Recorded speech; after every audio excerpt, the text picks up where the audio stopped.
Have a follow-up tonight on the case of an elderly woman who was sold an expensive funeral package before she died, but she didn't even get the most basic services after her death.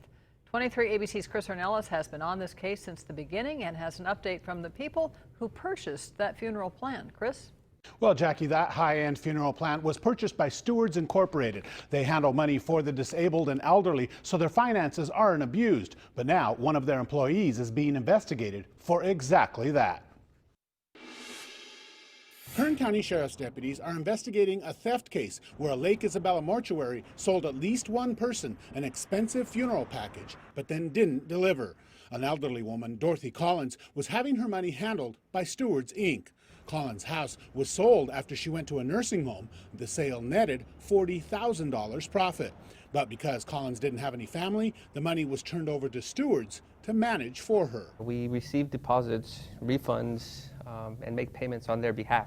Stewards employee Brenda Carey was assigned to handle the money. Officials at Stewards say she bought a prepaid funeral plan on Collins' behalf because she was trying to lower her assets. We do have some indication that Dorothy Collins was on Medi-Cal, and that Brenda was trying to lower resources in order to keep her qualification for Medi-Cal. The first funeral package didn't lower her assets enough, so Carey upgraded her to a cherry casket. Altogether, the prepaid funeral plan cost $11,000. They cite our Representative Brenda Carey as having made the purchase, and our policy now is not to sign pre-need funeral contracts. Stewart says their goal is to always spend their clients' money wisely and in a way that improves their quality of life. Was upgrading to a cherry casket wisely spending the money? That is, I'm not able to speak to that. Does upgrading a funeral improve their quality of life?